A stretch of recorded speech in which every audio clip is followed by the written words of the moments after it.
Hello, Dr. Cooper here. I just want to make a few brief comments today. Firstly, I think everyone's doing a really good job. I'm not particularly worried about anybody. Everybody seems to have got the hang of what they're supposed to do and when. I want you to think about two main things as you write your posts: argumentation and evidence. And I've said this on several people's sheets that I've sent back to them with their own comments. Make sure you have a strong argument that answers the big question. But in order to support this argument, you need to bring in the evidence from the readings. So try to keep things that way around. So the readings aren't controlling what you have to say. You say what you say, but use the readings as evidence. Okay, so think I said this to several people, but think in terms of a law case. You open with a strong statement that states your case, and then you follow that up with evidence. So in this case, if you've got primary sources, those are the things that were written at the time. This is really strong evidence. And you can also bring in expert witnesses into a law case, and in this case this would be the historians that you've read. You shouldn't ignore a historian or a reading just because it disagrees with what you want to say. You need to somehow account for that. You can't just completely dismiss somebody. In this last reading that I read, some people hadn't used the Mongols, Li Yongbong's argument about the Mongols, and it really would have fed into what a lot of people were arguing and actually supported the case that a lot of people were making, that China had other things on its mind at this point in time rather than just going out and exploring. So, try to use the readings well. That gives you and the more evidence, the better your grade is going to be. But you need to have it as a strong argument that answers the question as well. And then you need a final closing statement, okay, that sums up your argument. I thought in this in chapter 2, Afua's was particularly strong, so you might want to take away a look at the way she's structured her argument and used evidence and used citation here. And as always, it might help you to look back at the good examples that I've provided for you in the tab along the top, which shows you the kind of structure that I'm looking for. Okay, I'll just give you another quick warning to be very careful about plagiarism. There's a fine line between plagiarism and paraphrasing at times. You can't just take a line from the book, shorten it, change a few words here and there, and put it in as your own thought. That's technically plagiarism. It's mild plagiarism, it's towards the edge. I'm not at this stage going to bring a case against anybody for that kind of plagiarism, but be very, very careful that each and every thought is your own original thought and your own words, because after all, that's what's going to get you the points in this course. Not only do you want to avoid failing the whole course because of plagiarism, but you also want to be able to express your thoughts, because that's what I'm looking for, what you think and how you've come to that decision, and how you can back up that decision, how you can use the text to support what you're saying. Okay.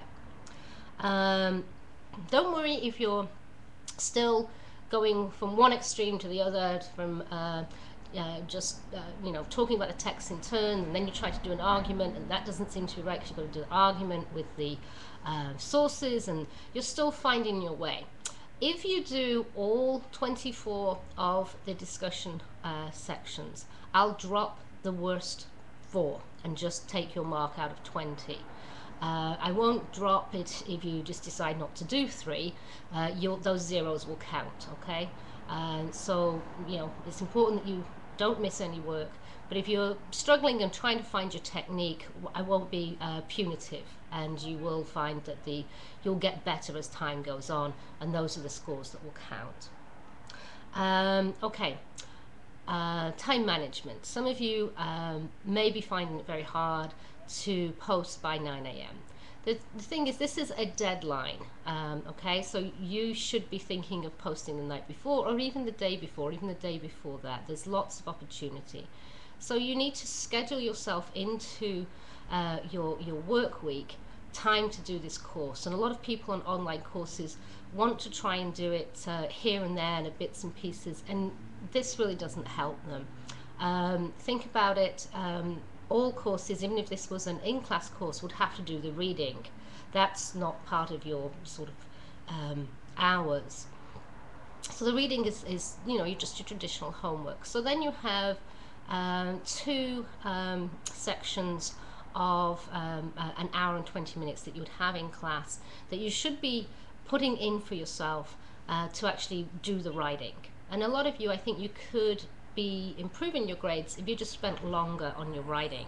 Try to think about 3/4 of an hour would probably get you a much better piece than 15 minutes. Okay, so the work that's due for Thursday is chapter 3, discussion on chapter 3, and don't forget to fill in your midterm exam as you're going along, and this will be much easier than waiting till the end of classes, sorry, not the end of classes, till the midterm date on October the 14th. And also you have to watch lecture 2, and the lectures are in the SkyDrive folder, which is just, actually I'm a little backward, aren't I? It's just on the screen. I can't point because I'm backwards forwards, I guess. It's on the left hand side of the screen next to this video, and that's the SkyDrive folder.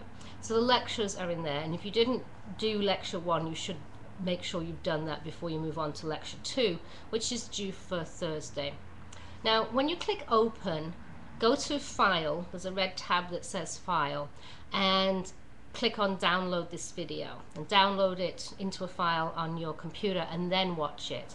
And that way you'll get my voice and the lecture as well as just the slide. Okay, so go to the SkyDrive folder, find the right lecture, click on open, and then there's a tab, that's a red tab that says file. Then go down to download and download it and save it onto your computer, and then watch it through PowerPoint, and you'll get my voice with it. Sorry if that sounds a little bit complicated, it's really not. You'll figure out what I mean straight away. Okay, so don't forget, if you have any sort of queries or questions about the course, on the discussion board there is a ongoing discussion that says Ask Dr. C, where you can put questions to me, and there's also an ongoing discussion that says Ask the Class. If you've got something that you would want to maybe query or run by people about how you're doing things. Okay, so I will look forward to receiving your work tomorrow morning, and bye for now.